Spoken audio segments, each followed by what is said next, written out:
go ahead and get started.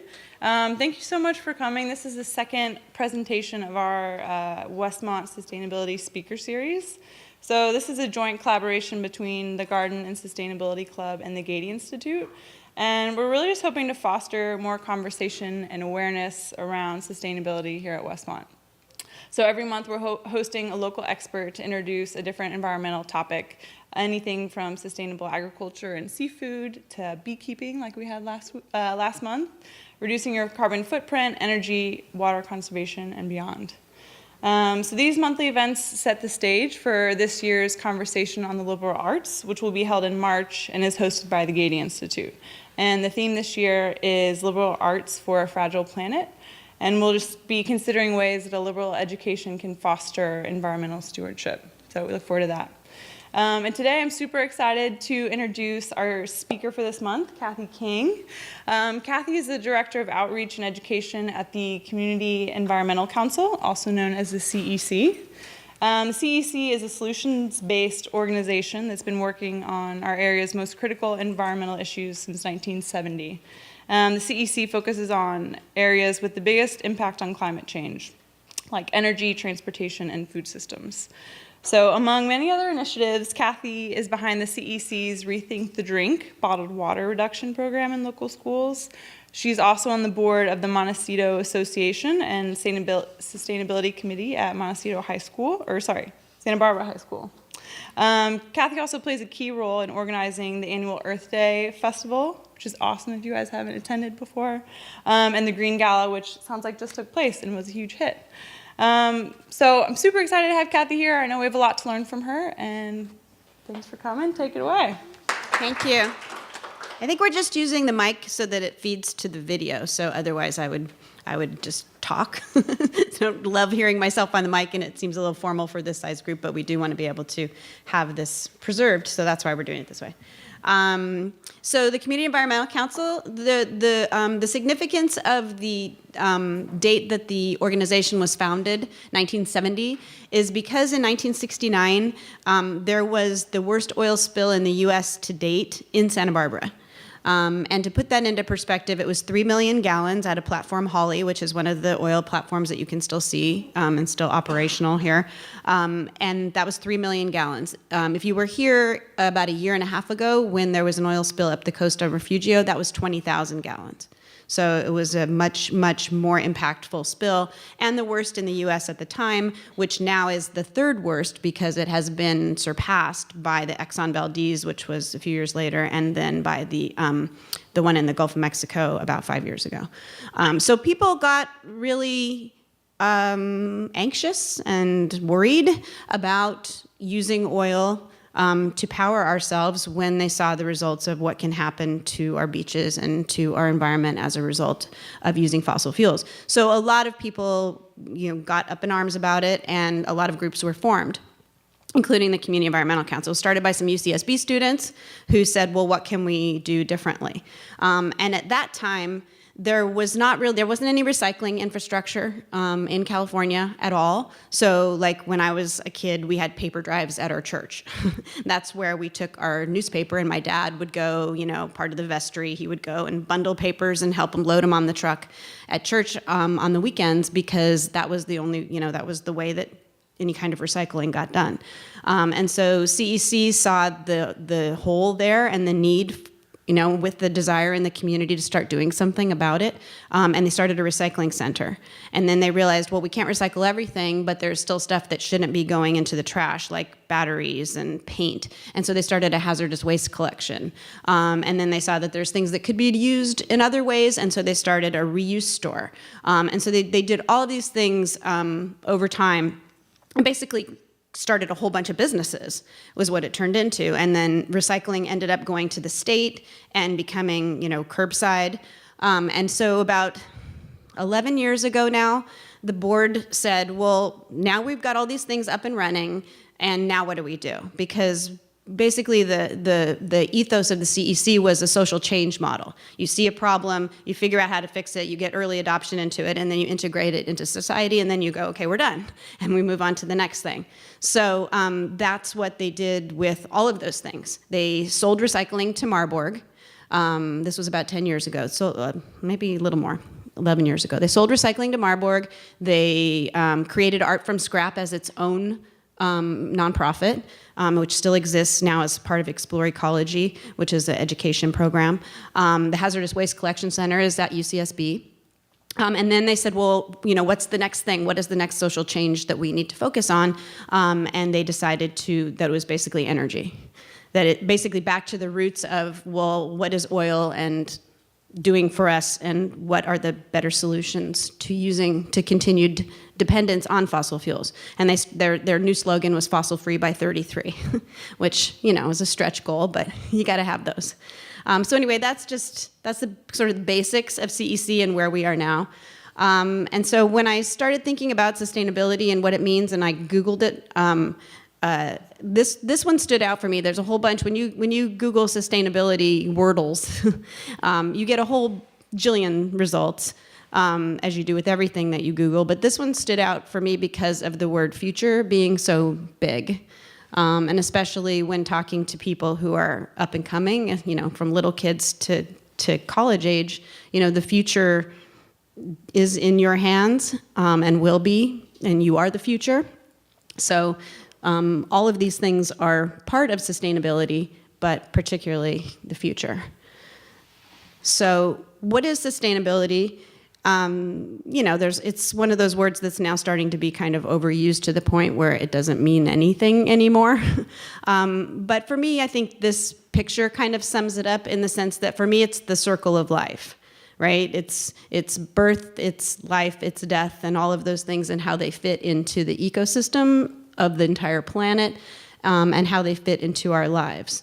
And what happened about going on 200 years ago now was mechanization through humans of society, at which point people figured out how to dig up that circle of life and disrupt it by digging out things that had been dead for millions and millions of years, that were under the ground and sequestered the way that the ecosystem meant for it to be, in order to have the air and water and soil the way it was designed. And we started disrupting it by burning all of this stuff and putting it up into the air. And that is continued through today, to the point where we are now seeing scientifically all of these things happening to our climate as a result. So we're seeing all these changing patterns of rain and snow, storms like the one that just went up the eastern seaboard last week, much, much stronger because the ocean temperature is warmer. Warm water holds more moisture. There's more power to these storms. Animals are having issues with how, they can't live in the same place anymore, and they keep moving north. Trees can't do that, so they're getting eaten by beetles because it's warmer at night and beetles aren't dying. So all of these things are happening. I just saw today that an iceberg broke off somewhere in Greenland, and it's starting to melt faster. So all these things are happening as a result of all of the stuff that we are doing. And there's other types of impacts too outside of just the burning of fossil fuels, particularly wastefulness, that are having our impacts on mostly ending up in the ocean.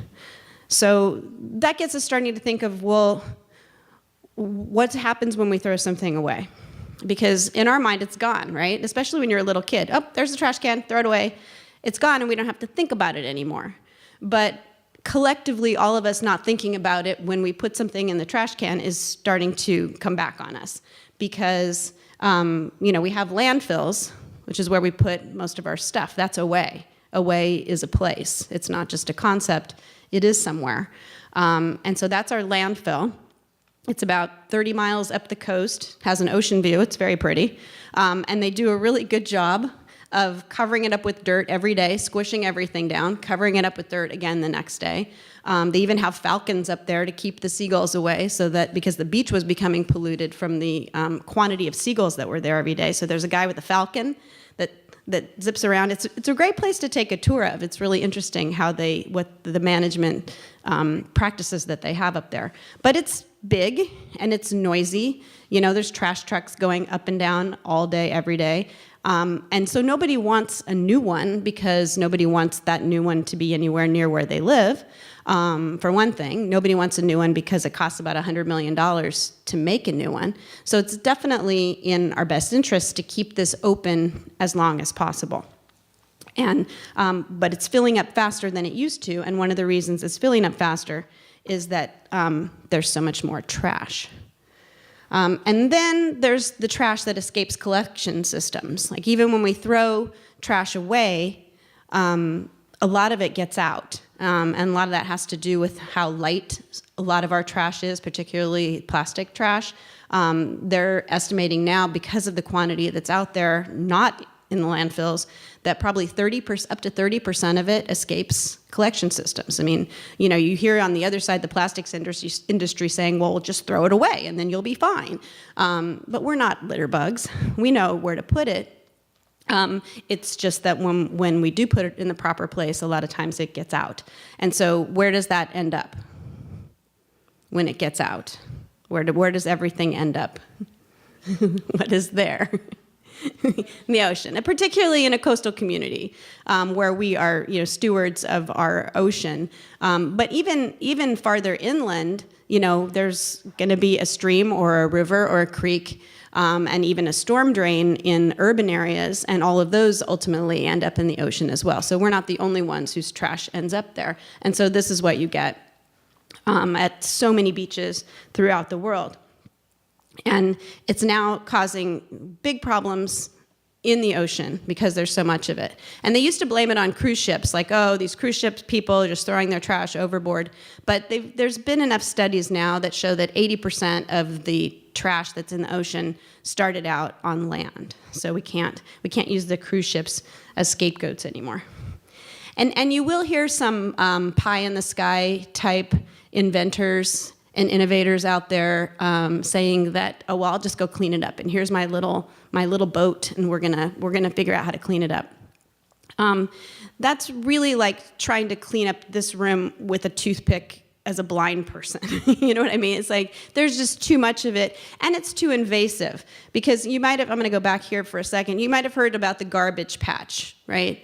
Which I don't like that term because it feels to me like you can then compartmentalize it. Oh, it's just the garbage patch. It's over there. It's like a way. It's like a similar concept to a way, right? It kind of mentally lets us off the hook to think, oh, there's just a garbage patch out there. But it's not.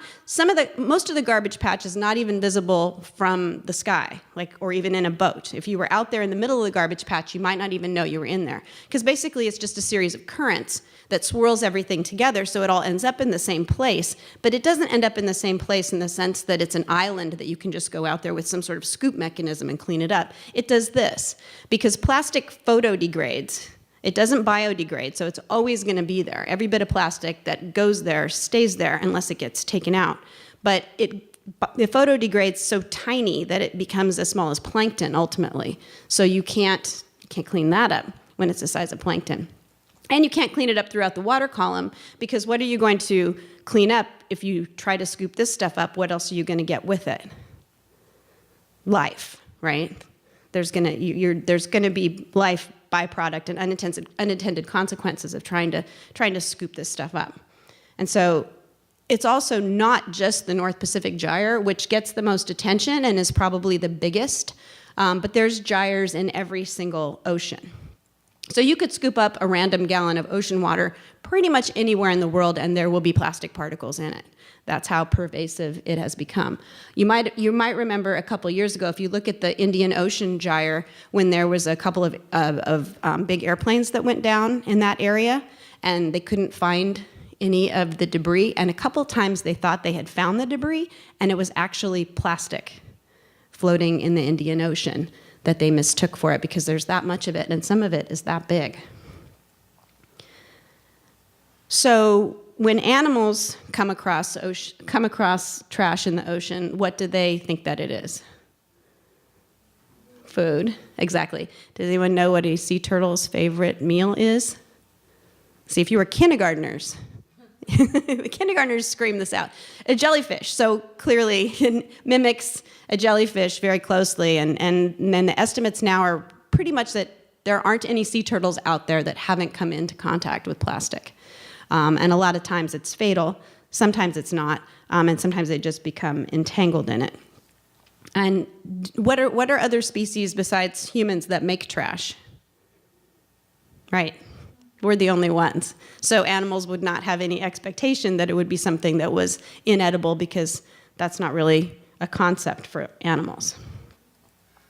Another reason to keep the oceans clean, besides the fact that we enjoy recreating and we enjoy eating the products that come out of there, is the plant material in the ocean. If you think about how big the oceans are in comparison to land mass on Earth, there's a lot of plants out there. And we get oxygen from plants, right? And so 50% of the oxygen that we breathe comes from plants in the ocean. So every 2 breaths, 1 breath came from the ocean.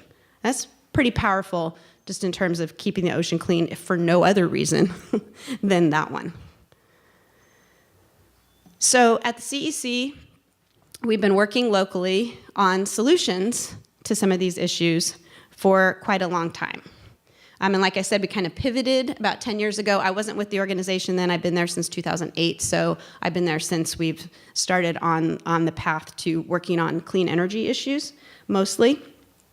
And so these are we kind of boiled it down a few years ago, because it's sort of intangible what we do, and it's sort of really, really big concepts. So we started trying to break it down a little bit for ourselves and for our supporters. So we boiled it down to driving less. So we promote biking. We just help work on the bike master plan that the city of Santa Barbara passed.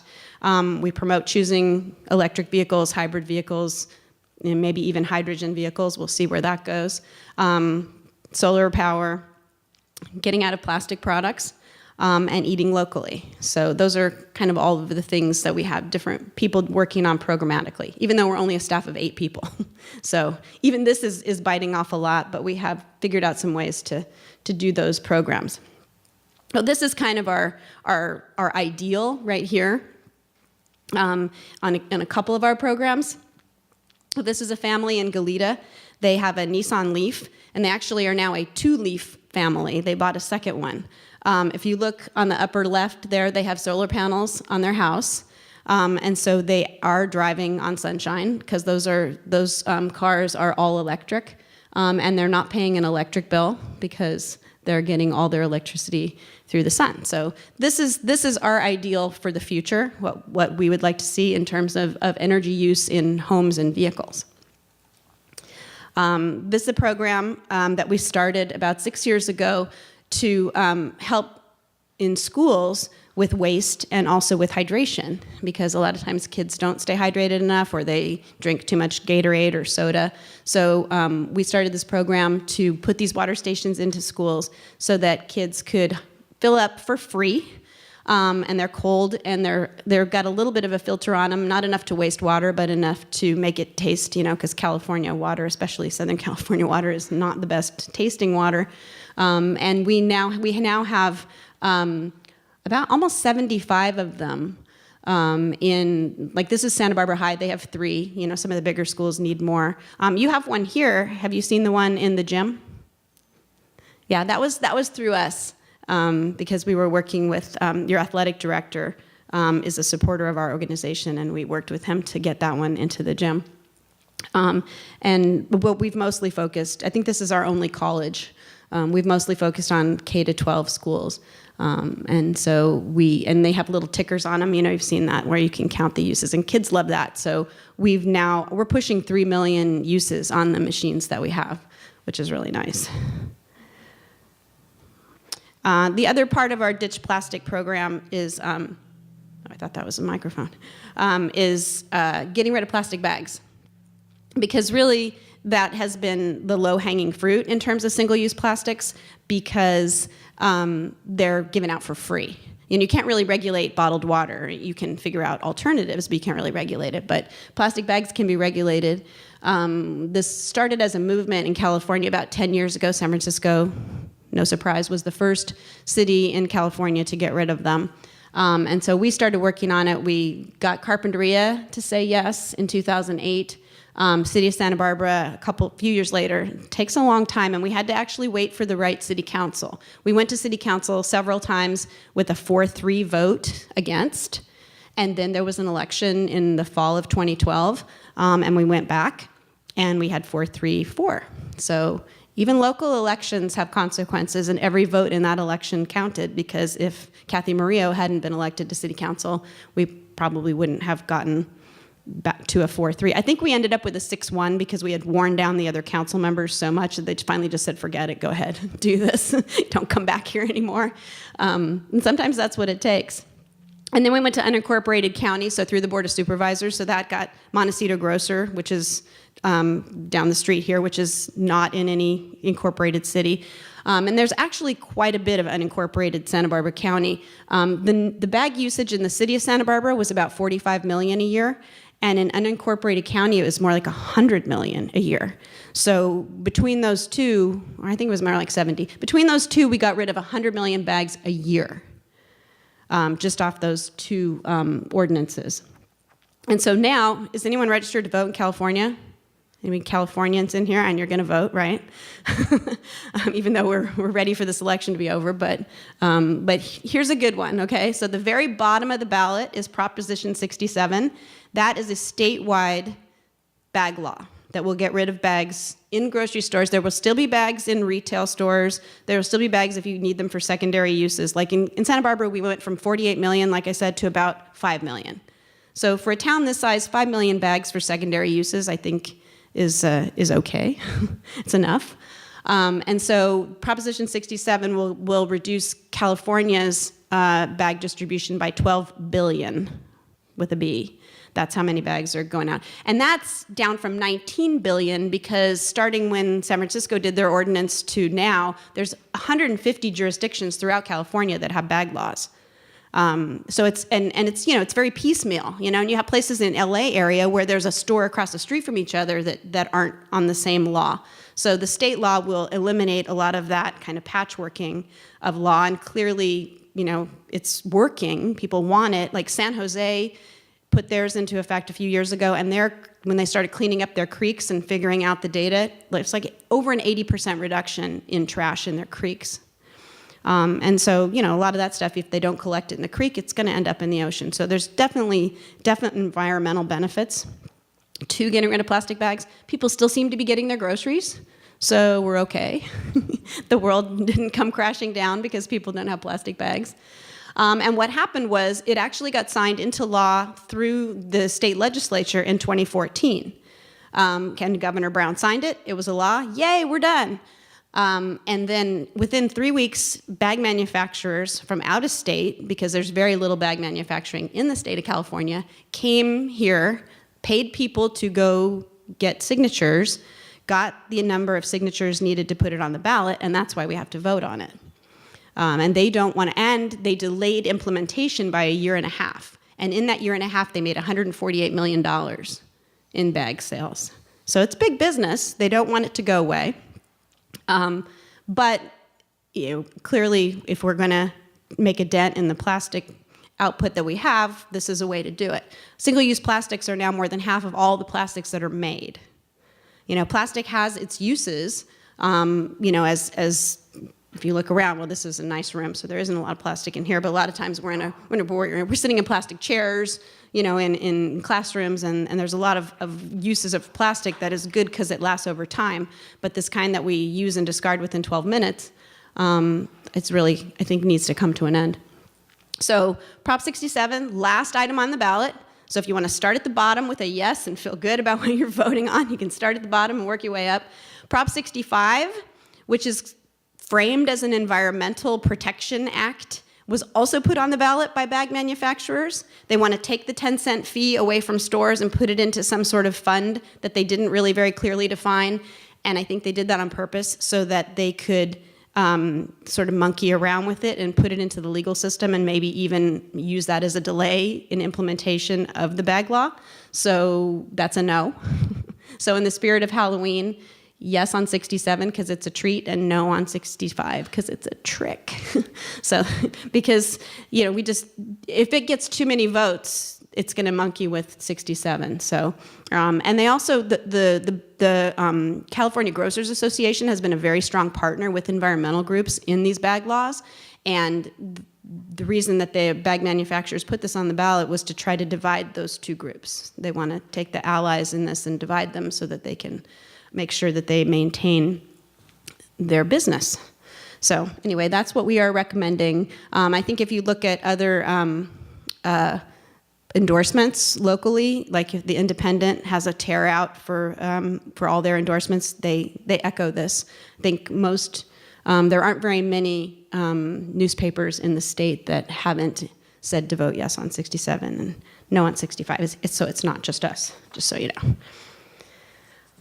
So, like I said, Eat Local is one of our initiatives, and in the past couple of years, we put together a food action plan, which was a huge undertaking, very big document. We worked with partners like the Food Bank and some local foundations, just because we grow so much food in Santa Barbara County, and then so much of it gets shipped away. And then we end up buying it back, when it's already got all these miles on it.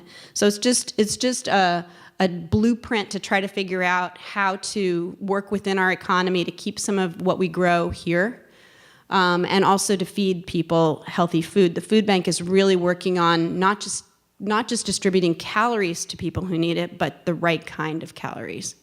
For us, I think what the Healthy Food System project is going to boil down to is food waste, because there's new reports all the time about how much food we're wasting, especially in this country, about 40%.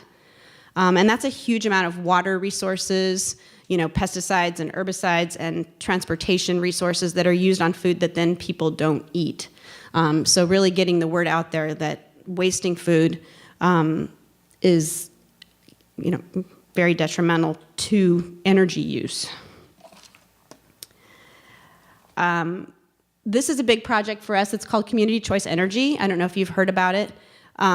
It is a way to localize the utility system. Right now, we get our energy from Southern California Edison. Most places, you get your energy from a big company that provides your energy. Places are starting to decouple from that, essentially. Again, Northern California has taken the lead. There's Marin Clean Energy, Sonoma Clean Power. There's groups that are taking charge of their energy.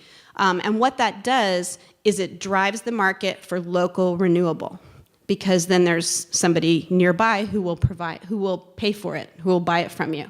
So it sounds more complicated than it probably is.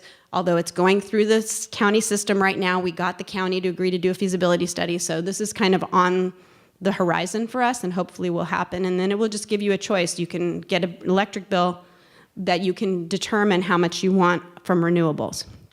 And it's run by a local nonprofit, which takes some of the cost out of it because you don't have to pay all these utility executives.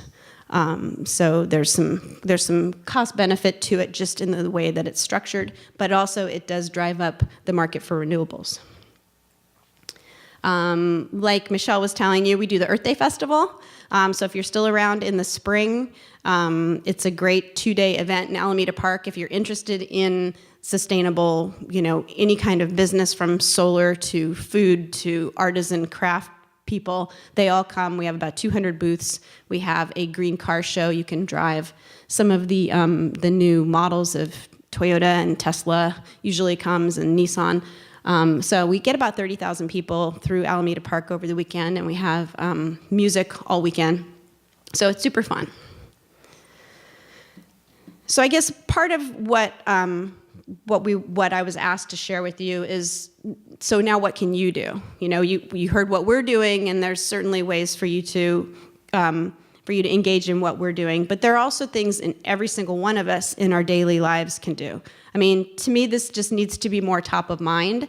Just think about, because we've become such a culture of convenience and disposability, it just takes a little bit of a shift in the way we think. But there are things that we can do every day, and they're easy, and in general, they save money. One of them is the energy vampires. which isn't quite as much fun as it sounds, but it means that a lot of the things that you plug in are using electricity in sort of a phantom way because they're still using electricity even when you are not actively charging your phone or actively blow drying your hair, all of those things. So small appliances particularly, because you can't unplug your refrigerator. It's a pain to unplug your TV. But the little things like hair appliances, particularly phone chargers, 90% of the energy from a phone charger is used from just having it plugged in all the time. So, I mean, it's just another habit, right? I unplug when I take my phone out of the charge, I unplug it. And if you touch it, you'll see it's warm even when you're not charging your phone because there's energy going to it. Because when it's plugged in, it's an energy source. So if you unplug all of these things, use your blender rarely, unplug it. I mean, if you don't have all these things, but even at your house, it does make a difference. Something else that makes a difference is food. I know that's being promoted here, which is great. And you have your own garden, which is wonderful, and you're going to get chickens, which is really exciting. And this is just sort of a little comparison chart. It takes about 700 gallons of water to make a hamburger with conventionally raised beef. And that's not even including all of the other inputs, energy inputs into cows that are conventionally raised in these factory farms in terms of methane and in terms of all of the energy that it takes to turn that cow into meat and get it all over, send it all around. That's conventionally raised. And if you buy grass-fed beef, it's going to be a lot less than that in terms of energy use because it doesn't take as much energy to raise a cow. They don't drink as much. And they're happier too. So all the way down to grasshoppers, which now there are cricket farmers out there who are making cricket flour.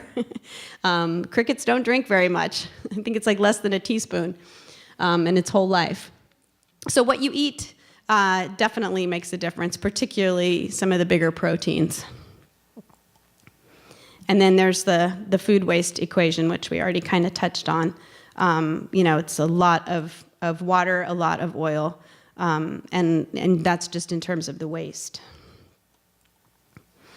And then there's the paper products, right, which we have control over in general. This is an old-growth forest, 200-year-old trees, and if you get that super squeezy soft toilet paper, that's where it came from because the fibers in those trees are attractive to the people that make that super soft product because they're really long, as opposed to these kinds of products, which might not be so squeezably soft and cushy, but they're made from recycled paper, so you don't have to cut down 200-year-old trees to make them. And the nice thing is that these, napkins, paper towels, toilet paper, are all available pretty much now in every store as an option, and they don't cost more than the other kinds. And they definitely make a big difference. So there's a quote that I really like. We're all voting multiple times a day, with our wallet in the choices that we make.